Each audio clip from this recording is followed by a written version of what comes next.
Hayyi harka fuunee akkam jirtu kabajamtoota daawwattoota GMN irraa qophiin keenya kudhaama jaallaa saatiin isaa ga'ee harallee ni galee jira.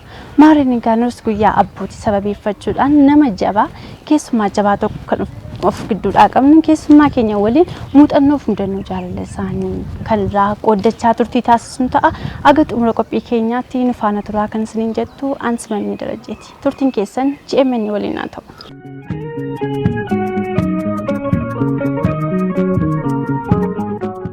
Hayyit Dr. Tadasee Qanaa heeyyamamoo taatanii asitti mooraa Hacaaluu Hundeessaa keessatti nu argamuu keessaniif guddaa galatoomaa isin jechuun barbaada.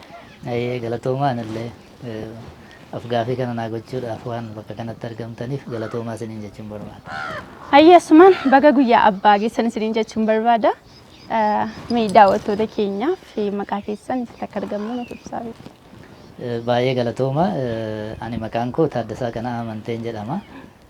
Kanan hojjedhu Yuunivarsiitii Ambootti barsiisaa fi qorataadha. Sana dura Yuunivarsiitii Amboo sadarkaa adda addaatti tajaajilaa ture. Agaa pirezidaantii Yuunivarsiitii ta'uun illee tajaajileera yeroo waggaa 5 ta'uuf ammanuma yoon jedheen gaariitti fakkaata. Eeyyan akkasiin jettanitti pirezidaantii Yuunivarsiitii Amboodha kan isin turtanii ammallee waan baay'een argaa ture gaafa mooraa kana keessa deemnee qilleensa bareedaa kana fudhachaa turre jaalalli ijoolleen barattoonni Yuunivarsiitii kana keessaa isiniif ibsaa deeman baay'ee na ajaa'ibsiisaa turanii mee kun isiniif miira akkamii isiniif ibsa?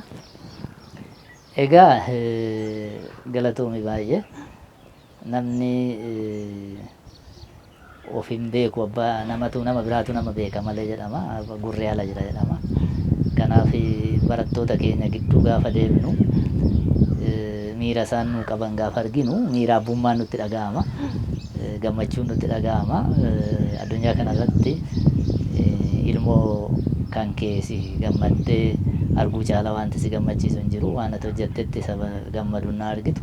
Waan ati hojjettetti ijoollee si gammaddu gaafa argitu baay'ee si gammachiisa. Anallee miirum gammachuun natti dhaga'ama. Ijoolleen gammadanii si arguu isaaniitti gaafa isaan gammadan anillee akkasuma gammada jechuudha. Hayyee galatoomaa deebiidhaani Dr. Taaddaseedha. Abbummaan miisiniif maaludha? Abbummaan ijoollee godhatanii maatii horachuu qofaa miti bifa seenaa keessatti dalagdan keessatti illee akkuma isiniin jedhee barattooti keessan akka abbaattidha kan isin ilaalanii kabaja isaan isiniif qabanii mee walumaa galatti isiniif abbummaan maaludha? Gaafii guddaadha. Abbummaan maalinni egaa baay'ee guddaadha. Gaafiin kun guddaadha. Sadarkaan sii kaasuu barbaada. Abbummaan ilmoo gudeedaa jira inni tokko kan sirraa dhalate fooniin kan sirraa dhalate dhiiga kee kan ta'e jechuudha. Akka carraa ani Waaqayyo na eebbisee ijoollee dhiiga koorraa dhalatan ijoollee 4 qaba. Ijoollee dhiiraa 4 qaba. Ittaanee abbummaan itti gaafatamummaa adda addaatiin nama itti gaafatamummaa kee jalatti dhufee abbummaadhaan ati tajaajiluu qabdutu jira. Kana keessatti egaa ani yuunivarsiitii keessa gaafanii barsiisu barsiisaan illee abbaadha. Ijoollee barsiistu sanaaf barsiisaan abbaadha ijoollee isaatiif. Barsiisaa qofa otoo hin ta'in itti gaafatamummaa adda addaa keessan darbee dipaartimentii gaggeessaan ture kolleejjii akka diinii ta'ee gaggeessaan ture. Yuunivarsiitii immoo akkuma waliigalaatti pirezidaantii ta'ee gaggeessaan ture. Yeroo kana keessa hawaasa yuunivarsiitii kana keessa jiran gaggeessuu jechuun itti gaafatamummaadha. Garuu pirezidaantii yuunivarsiitii gaafa taatu ijoolleen maatii isaanii irraa adda ba'anii dhufanii yuunivarsiitii keessa jiraataniif akka maatii isa xinnoo sanaas ta'uu baatu akka abbaatti ilaaluu sirra jiraata. Of course eegnaa bal'ate egaa seera eeganii jiraachuu maal jechuu isa kana keessatti wanta ati ilaaltu hin jira. Haa ta'uti garuu isaanis ijoollee keeti ilmoo keeti. Kanaaf abbummaan anaaf kan foonii jira. Kan itti gaafatamummaan immoo sii fidu jira. Kun hundumtuu walumaa gala abbummaan egaa itti gaafatamummaadha. Nama si jala jiru sana ijoollee kee sana boru galma guddaa akka ga'aniif itti gaafatamummaa guddaa sirra jira. Kanaaf ijoollee na abbaa taate ijoolleen si jala jiran barumsaan amma keen ga'anii muuxannoon amma keen ga'anii waa baay'ee barsiisuu sirra jira, beeksisuu sirra jira, egeree isaaniitti argisiisuu sirra jira. Kanaaf walumaa galatti abbummaan itti gaafatamummaadhaan haa gabaabsinee lafa ga'e itti gaafatamummaa akkamii itti gaafatamummaa egeree ijaaruu itti gaafatamummaa boruu abbootii biraa gadi ijaaruu itti gaafatamummaa biyya ijaaruuti abbummaan maaliifi gaafa ol ba'e immoo abbaan akka biyyaatti namoonni biyya gaggeessan illee biyya tokkoof akka abbaatti fudhatamu. Kanaaf itti gaafatamummaadha. Itti gaafatamummaa sana immoo akka ta'utti itti ba'uun immoo barbaachisaadha jechuudha. Maaliifi haala naamusa qabuun ijoollee barsiisuun haala naamusa qabuun akkuma ijoollee keeshii manaatiif waan gaarii hawwitu itti gaafatamummaa sadarkaa adda addaatiin sitti dhufee abbummaan sii kenname sanallee haaluma sanaan gaggeessuu sirra jira. Haala kanaanan ilaalaa itti gaafatamummaatti fudhadhaa jechuu kooti abbummaa. Ayyee guddaa galatooma. Gaafuma inni mooraa kana seenu barattoota mooraa kana keessa jiranii guyyaa abbaa kabajuudhaaf dhufe mi barsiisaa akka abbaa keessanitti jaallattan kabajanii jedhee kodureessini kaasee egaa guyyaa abbaadha kan kabajaa jiru. Inni barsiisaa keenya abbaa keenya dheedhaadha kan waa'ee keessan kaasaa turanii anillee isin barbaadeen isin argadheedha kan hin jiruuni. Yeroo baay'ee ilaaltu yoo ta'e dhiiris ta'e shamarris haadha koon eenyuun qixxeessu jedhamaani garuu abbummaan itti gaafatamummaadha jettan jaalala abbaa kun yeroo baay'ee ba'een ibsamummaa isinitti fakkaata wanti kun. Egaa inni kun aadaanis jira haadhaaf abbaa wal dorgomsiisuun sirrii miti anaaf akka haadha caalatti nama tokkootti waan wal caaluun qabu lamaanuu anaaf tokkuma maaliifi gatiin ati kaffaltu salphaa miti. Haaluma uumama yookiin baayoloojii isa jennu kanarraa ka'e marmaanitti gara ji'a 9 si baattee sana booda si faana cabdee waan naati kee si faana taatu salphaa miti. Gama biraan abbaanis gaafa haati kee garaatti si baattu abbaanis immoo sammuu isaatti si baatee jira. Salphaa miti abbummaanis jechuu kooti itti gaafatamummaan. Haadholiin hunduu tokkoo miti abbooliin hunduu tokkoo miti kana walii galla. Nuti kana haasofnu isa walii galaati isa sirrii ta'e isaati kan walii haasofnu malee haadha ta'ee kan itti gaafatamummaa ofii akka gaariitti hin baane akkuma jiru abbaas ta'ee kan itti gaafatamummaa ofii akka gaariitti hin baane jiraachuu mala. Haa ta'uuti garuu lamaan isaanii iyyuu gahee mataa isaanii qabu. Akka aadaa biyya kanaatti Itoophiyaatti biyyi dubartii waamamti haadhaa waamamti.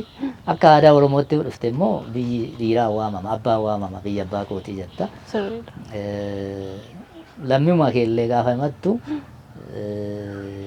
gara maatii dhiiraa himatta abbaa gara abbaa himatta. Maal siin jechuu barbaadeeni gaheen abbaa salphaa miti jechuu kooti saba keenya keessatti. Kanaadhaas kan abbaas wal madaalee jaalallee lachuufuu ibsamuu qaba malee abbaan qofti gaheen qabu haati qoftis gaheen qabdu.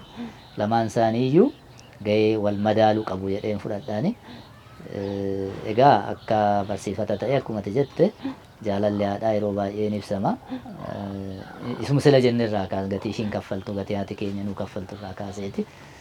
Kan abbaas inuma ibsama iddoo iddootti garuu walqixa ibsamuu dhiisuu danda'a. Anaaf garuu lamaanuu wal madaalaadhuma haati kee garaatti gaafa si baattu abbaan kee sammuu isaa keessatti si baata. Abbaan kee iddoo ati gahuu qabduuf shoora qaba. Akkasuma haati kees akkanuma jechuudha gatii guddaa siif kaffala.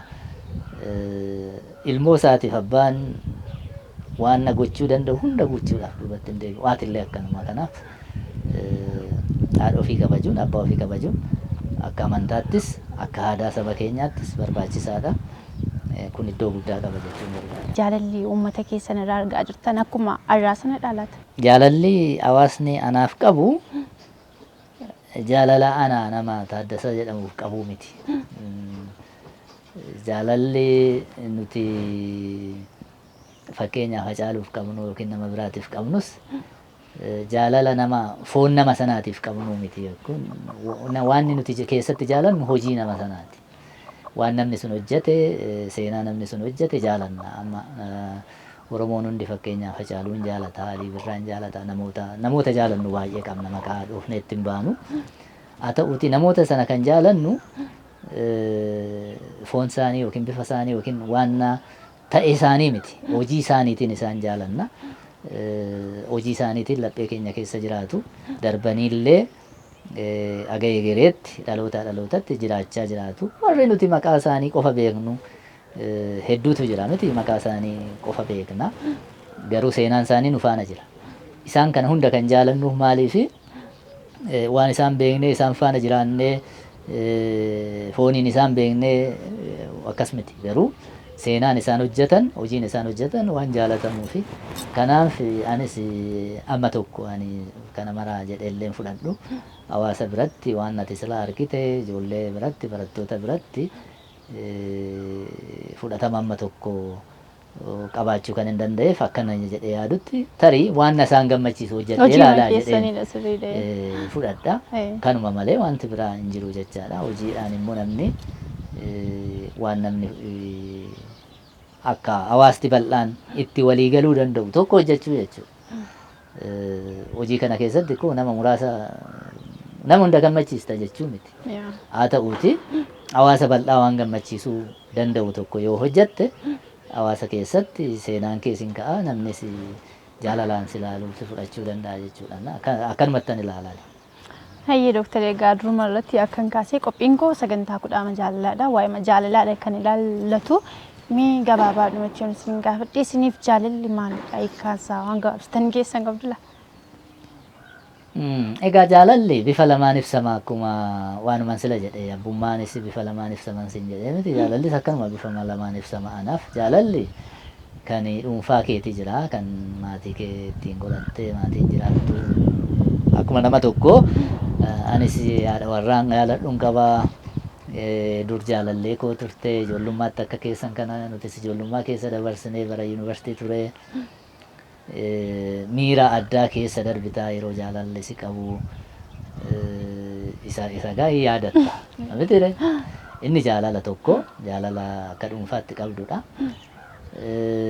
Sanaan ala jaalalli sabaaf qabdu jira, jaalalli kaayyoo keetiif qabdu jira, jaalalli biyyaaf qabdu jira. Jaalalli waan baay'eedhaan ibsama jecha. Walumaa galatti garuu jaalalli kun hundumtuu maal si gaafata yoo jette of dhiistee waan sanaaf jiraachuu si gaafata. Namni tokko jaalallee dhuunfaa isaatiif yoo ta'e dhuguma jaalata yoo ta'e of caalaa nama sana jaalata jechuudha. Of caalaa nama sanaaf yaada waan nama sanaaf waan gaarii irra hawwaa egereedhaafis waan nama sanaaf of kennita jechuudha. Of dabarsite abbaa manaa yoo godhatte haadha manaa yoo godhatte namni tokko jireenya isaa guutuu nama sana wajjin jiraachuudhaaf gaafa murteessu of dabarsee nama sanaaf kenne jechuudha. Akkanatti ilaalla jechuudha. Gama biyyaafis sabaafis kaayyoofis gaafa fudhatte kaayyoo jaalattuuf saba jaalattuuf aga lubbuu keetii dabarsitee kennuudhaaf of kennu jechuudha. Jaalalli haala kanaan ibsama.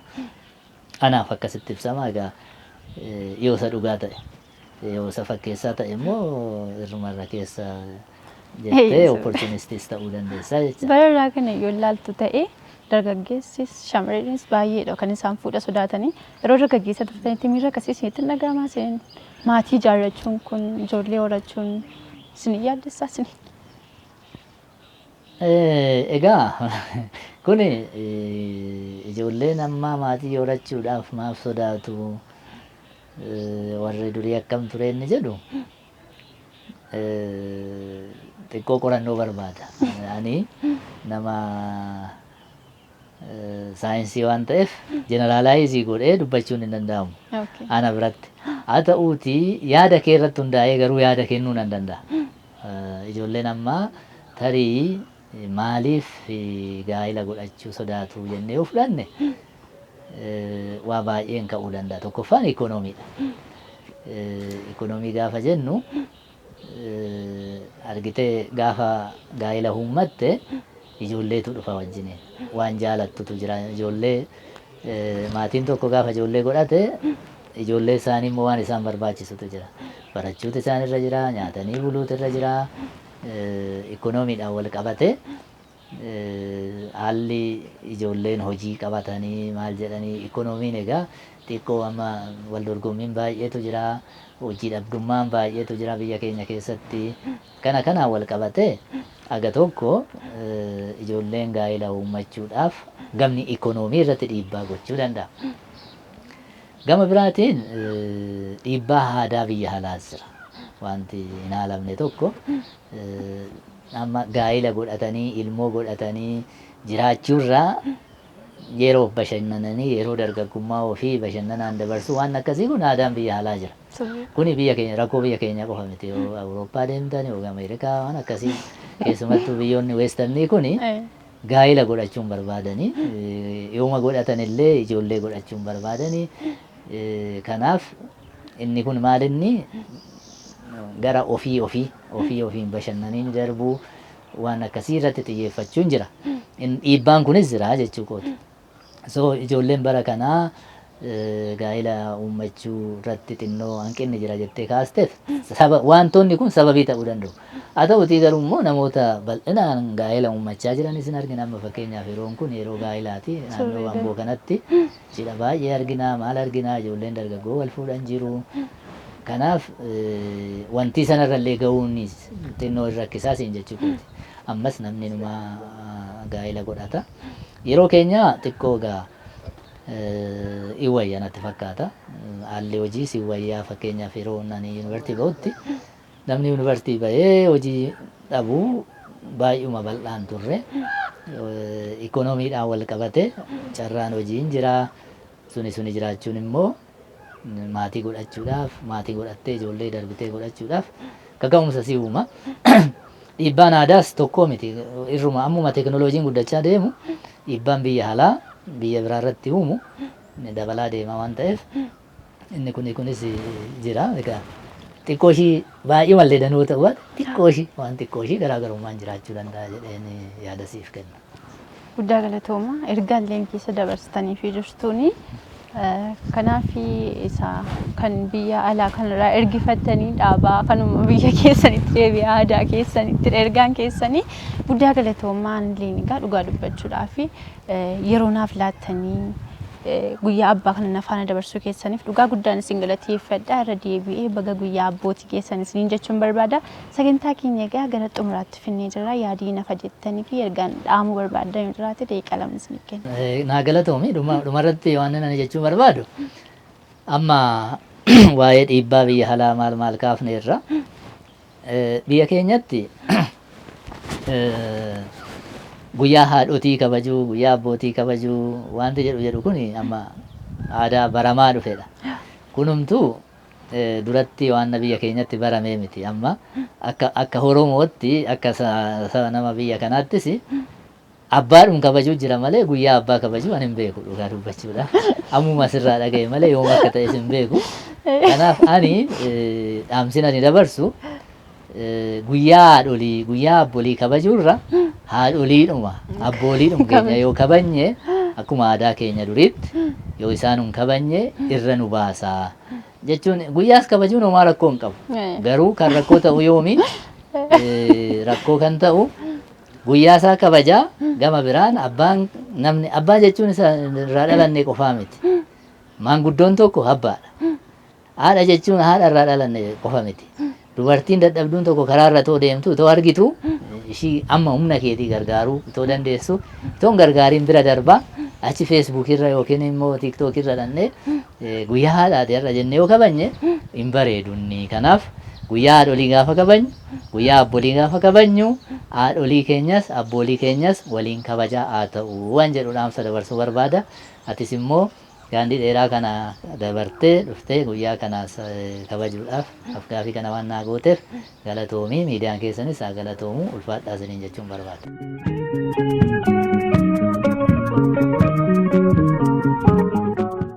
Egaa kabajamtoota daawwattoota keenya qophii keenya guyyaa abbaa sababeeffachuudhaan Dr. Taaddasee Qanaa waliin taasisneerra waa iddoo akka barattan akka itti bohaartan shakkii tokko hin qabu. Nulleen egaa imala keenya Finfinneerraa kaasnee gara Hamboo mooraa yookiin kaampaasii Haacaaluu Hundeessaa keessatti turtii bareedaadha kan Dr. Taaddasee Qanaa waliin turtii kan taasisne qophii keenya kudhaama jaalalaarraa waa iddoo barattaniitu. Qophiin keenya kudhaama jaalalaarraa kana fakkaata ture. Torbee keessummaa biraan agoolitti deebinutti nagaan nuuf tura.